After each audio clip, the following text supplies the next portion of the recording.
mga bata po nandun. Ayan sa kabila. Tsaka siguro si Madam pag nagsisermon. Ayun. Tatlong lalaki kayo. Okay. Ngayon, sir, wala kang duty. Wala kami duty. Okay. Naka-standby lang kami nitong nagtuloy-tuloy ang ulan. Naka-monitor kami dyan sa ilang-ilang river sa Noveleta. Diyan kami madalas nakakapag-responde.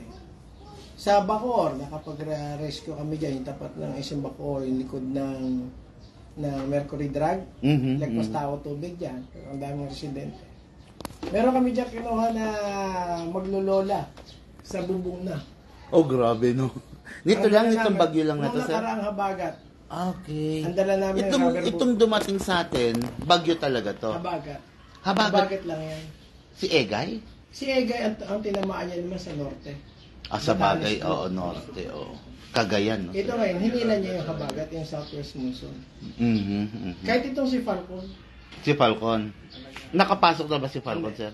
Nakapasok sa area of responsibility, pero nasa labas ng kalupaan. Okay, good. Nasa within 200 nautical. Pero ayan na, sir, sumisilip na ang haring araw. Oo. Ganyan naman eh, maya-maya, biglang kulimlim ulit eh.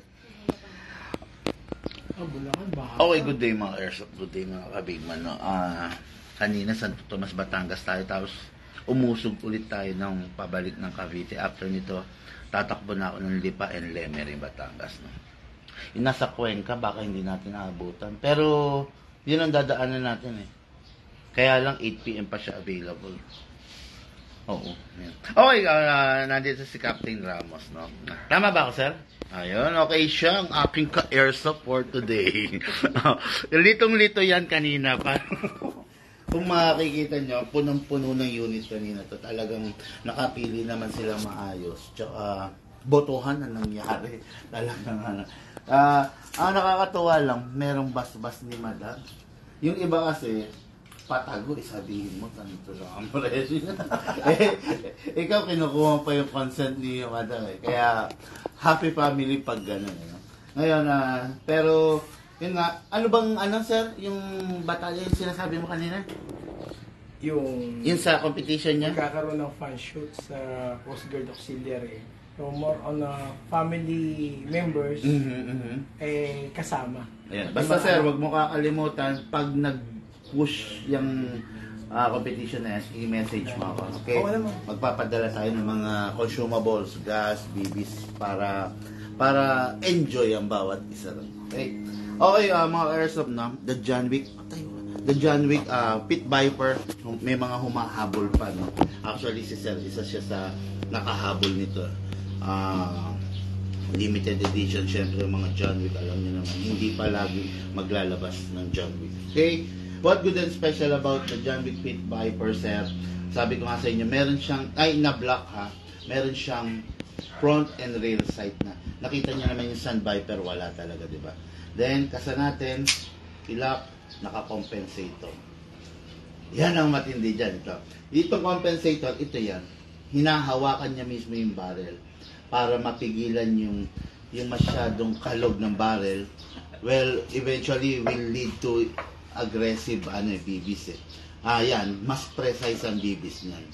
Okay, tapos ayun nga, equipped na rin siya with a laser, mga airsoft. Ngayon, start natin demo and test fire sa ating mga bossing. Si Sir, meron siyang Tokyo Marui ng 1911, pero ginagamitan niya ng 12 kg. Buti na lang, nakita natin at sinabi natin na hindi talaga pwede ang Tokyo Marui doon. Okay? Ngayon, reloader. Ito, sir. Pera ako ng oil. Meron pa mong oil.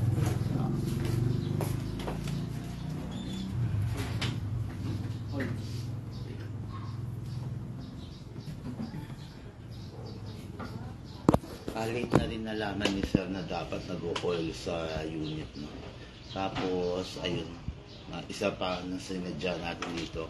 Yung rifle niya, ipapadala niya sa atin, i-re-restore natin, i-re-repair natin. Kumbaga, bubuhay, i-re-revive natin. No? Tulong na natin sa ating mga ka-airsoft.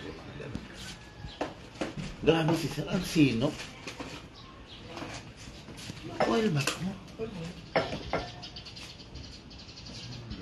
Pang totoong baril yata to, sir? Oh, pang metal. Hindi ito pwede. Hindi talaga si sir. Okay, ito na lang sa akin. Sige. Ito kasi pang airsoft talaga. Kasi sir, compared dun sa full metal siya. Ito kasi yung airsoft natin, maraming rubber o-ring. Yan. Marami siyang rubber o-ring na kailangang alagaan para hindi siya magkaroon ng leak. Yes, sir. Okay, ito, for airsoft, this is the output valve. Output valve, press mo yan, sir, then spray mo konti. Okay, you need to press that para yung oil papasok. Pag hindi mo press, nakatambay lang dyan sa labas yung oil. Then, dito sa inlet valve. Okay, after that, sa unit, kasa, i-lock manually, then, spray and dito, sir. Okay, sa slide stopper, then dito. Pag hindi mo to ini-sprayan, sir, tendency, darating yung punto na hindi na siya mag-open bolt pag wala ng bala. Yung bang isa mo, pag wala ng bala, pumipitik pa yung slide, hindi na. Minsan hindi ko pa nalagyan ng oil. Yun nga, yun. Kasi nagkakaroon ng groove, parang nasusugat yung metal, eventually, yun ang nagiging problema talaga. Tapos, yan, sprayan mo rin dito sa nozzle. Ito, yung ibabaw niya. Para sir, yung hangin, purong-purong lumalabas, walang singaw. Okay, then release, press. Sarap, narinig ko na naman yung tunog ng upgraded na hammer pad. Ngayon, to, sir, ito yung panlagay niya kasi, di ba? Kami, ito. Baba to. Okay, then, ito. Pinapump lang. Ay, mas mabilis. Ayan. Then, okay na yan. Set aside na natin yan. Ang gamit ni sir is ganito, dun sa Tokyo Marui niya. Actually, okay lang to dito sa mga unit na to. Pero sa Tokyo Marui, hindi pwedeng ganito dahil sa sabog yun. Buti hindi pa sila nasabugan, no? Pero sa atin, ang gas natin kasi is the Mighty, yung malakas na version, okay? Pero 12 kg pa rin. Meron kasing 14 ito. Dito rin, meron rin 14 to eh. Pero wag kayong gagamit ng sir. Lagi lang dapat 12. Okay, gas upside down. Then, press down. Ito pa. Ang kainaman nitong John Wick, napakatipid sa gas. Yung 4 seconds, 5 seconds, kayang-kaya niya isang full rounds. Maximum rounds kasi 27. Kayang-kaya ng 4 seconds. 5 seconds. Okay, ngayon, lagyan na natin. Baba lang. 1, 2, 3, 4. Okay, 4 seconds lang yan. Kaya-kaya niya yan. Kumbaga yung niload kong bala na yan. Doon sa isa nyo, sir, ilang seconds kayo mag-gas? 3 to 4 seconds. 3 to 4 seconds. Okay, pasok. Kasa. So, ready to fire.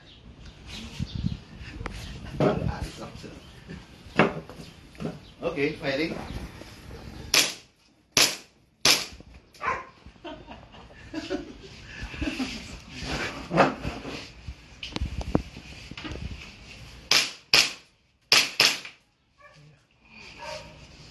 Nakakalibrate ba yung laser? Hindi ko alam. Check mo nga sa iya. Malayo pa yan. Magano ah. Malikot pa si boss. No.